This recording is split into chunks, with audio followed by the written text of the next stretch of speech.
ठीक है। रेहान अकरम साहब एमकेएम से ताल्लुक है, इन्होंने भी हमें ज्वाइन कर लिया। अस्सलाम वालेकुम रेहान अकरम साहब। वालेकुम अस्सलाम। रेहान साहब, इंतखाबात का जो माहौल है वो खासा हो गया है और सियासी दर्जा हरारत भी अपने उरूज पे, बड़े बड़े जलसे आप भी कर रहे हैं, लोगों का बड़ा एतमाद हासिल कर रहे हैं।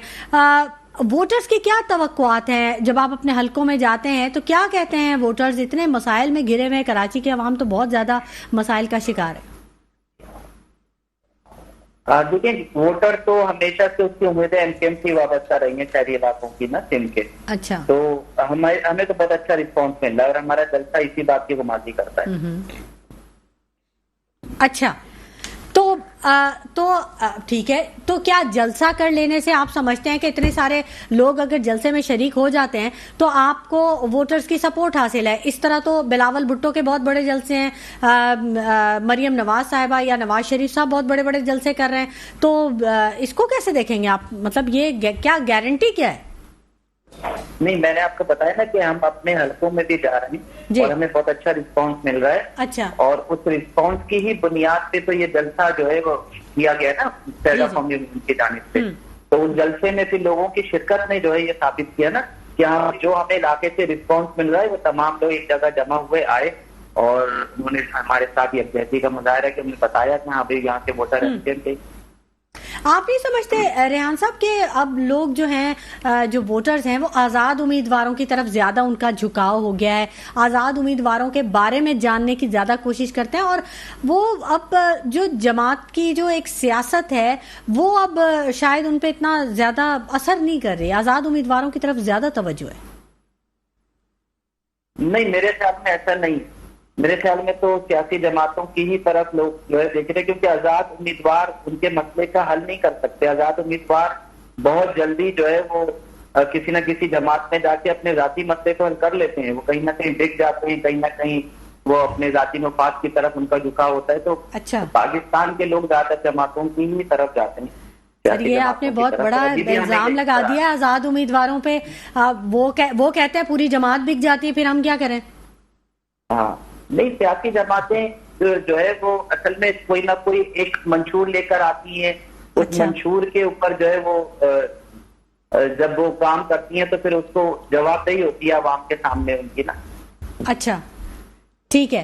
तो एमकेएम जो है वो अब एमकेएम पाकिस्तान ने जब से ये एक साथ हुए हैं आप लोग, तो आपने एक अपनी स्ट्रेंथ शो की है और आवाम आप पे भरोसा करने के लिए तैयार हो गई है।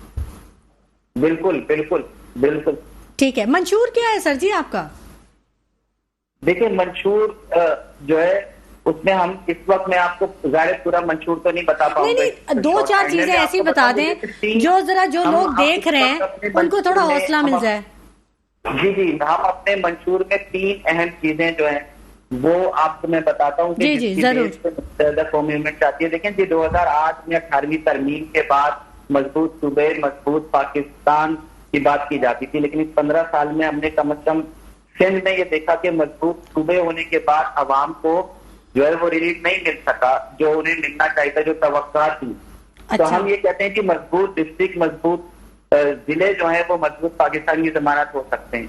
तो हम ऐसी वफाक में 3 तरमीम कराना चाहते हैं, ठीक है, जिसकी बुनियाद पे पूरे मुल्क में डिस्ट्रिक्टों को जो है, जिलों को जो है वो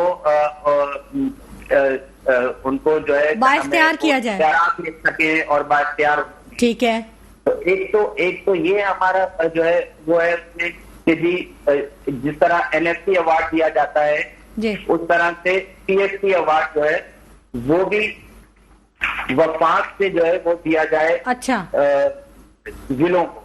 ठीक है। और उसके बाद दूसरा ये कि देखें, आप देखते हैं कि जो है सूबे सिंध में खासकर हमने देखा कि बहुत से ऐसे इदारे थे जो बल्दियाती इदारे थे, वो सिंध हुकूमत ने जो है वो सिंध गवर्नमेंट ने अपने पास ले लिया, जिसकी वजह से यहाँ पे बल्दियाती इदारों के इख्तियारात कम हो गए। ठीक है। तो हम ये दूसरी तरमीम हम ये चाहते हैं कि ऐसा हो कि जिस तरह से आइन में वफाक के और सूबे के इदारे लिखे हुए हैं, इसी तरह बल्दियाती इदारे भी लिख लिए जाएंगे पूरे मुल्क में। वो बल्दियाती इदारे जिनको कोई छेड़ ना सके, कोई सूबा या कोई भी छेड़ ना सके। ठीक है। तीसरी हमारी तरमीम ये हम चाहते हैं कि जिस तरह कोई सूबाई और कौमी असम्बली की ये गवर्नमेंट खत्म होती है, तो फौरी 90 दिन के अंदर इंतखाबात हो जाती है। ठीक है, ये तो वो तरमीम है जो आप आईनी तौर पे तरमीम चाहते हैं। कराची के नौजवानों के लिए, तालिबे इल्मों के लिए आपने कोई उसमें तरमीम की या नहीं की? जरूर इस पर बात करेंगे रेहान साहब, लेकिन नाज़रीन वक्त हो गया यहाँ पे एक छोटे से ब्रेक का, हमारे साथ रहिएगा। वेलकम बैक नाज़रीन, और गुफ्तगू के सिलसिले को हम आगे बढ़ाते हैं। MKM पाकिस्तान के रेहान अकरम साहब हमारे साथ मौजूद हैं और उनसे हम बात कर रहे थे ब्रेक पर जाने से पहले। रेहान साहब, मैं आपसे ये सवाल पूछना चाहूँगी कि कराची के तालिबे इल्मों के लिए, कराची के नौजवानों के लिए क्या किया? क्योंकि नौजवानों को बहुत शिकायत है आपसे, वो कहते हैं कोटा सिस्टम के लिए आज तक अभी आपने कुछ नहीं किया, जबकि आप कितनी दफा हुकूमत के साथ रहे, बल्कि हर हुकूमत के साथ आप रहे। इसका जरूर जवाब दे दीजिए प्लीज। देखिए, कोटा सिस्टम के लिए सबसे ज्यादा आवाज ही MKM ने उठाई है। मैं ये कह रहा हूँ, हमारे मंशूर का हिस्सा है कि 10 साल के लिए तालीमी इमरजेंसी का निफाज और प्राइमरी की सतह पर इंफॉर्मेशन टेक्नोलॉजी की लाजमी तालीम, ये हमने अपने मंशूर में रखा है। तालीम के हवाले से जो है हम चाहते हैं कि पूरे पाकिस्तान में खासकर और सूबे सिंध में जो है ये होनी चाहिए। अच्छा, तो कोटा सिस्टम के हवाले से कोई काम नहीं किया? नहीं, कोटा सिस्टम के हवाले से बिल्कुल क्यों नहीं, कोटा सिस्टम के हवाले से ज्यादा आवाज ही हम उठा रहे हैं, केस हमने किए हैं। ठीक है, ठीक है। जो देखिए, जो हमारे कोटे 40% कोटे के ऊपर जो कोटा पीपल्स पार्टी ने ले लिया शहरी सिंध का, उसके ऊपर केस किसने किए हुए? किसी जमात ने नहीं किए हुए, MKM ने किए हुए। उस कोटे पे जो भी मुलाजमतें गई हैं उसको स्टे। चले, ठीक है, ठीक है, ठीक है। मजीद भी बात कर लेते हैं आपसे, जरा राना साहब से भी बात, मुझे जवाब देना है। रेहान अकरम साहब से भी बात कर लेते हैं, वक्त अब कुछ मुख्तसर रह गया। रेहान अकरम साहब, आप कुछ कहना चाहेंगे, जरूर फरमाइएगा। सलीम साहब की ये बात कहना चाहूंगे, कराची 3 खरब रुपए देता है, बिल्कुल ये बात सही है। और पीपल्स पार्टी कहती है 15 साल में 22,500 अरब रुपए हमने जो है वो सिंध में तरक्याती जो है वो बजट के लगाए। आप मुझे बताएं कि ये कहते हैं कि करप्शन पे एक फर्द वाहिद ने करप्शन की है और 5 पार्टी करप्शन नहीं हुई है। ये फर्द वाहिद ने 5,500 अरब रुपए जो है वो खर्च कर दिए हैं, वो करप्शन कर लिए। अच्छा, उसके बाद फिर देखें सिस्टम मुतारफ कराया इन्होंने मुख्तलिफ इदारों, सिस्टम मुतारफ हुआ, सिस्टम के जरिए जो पैसे गए वो कहाँ गए, वो क्या किसी फर्द वाहिद ने किया, ये बैठिया जमात सिस्टम बना हुआ था।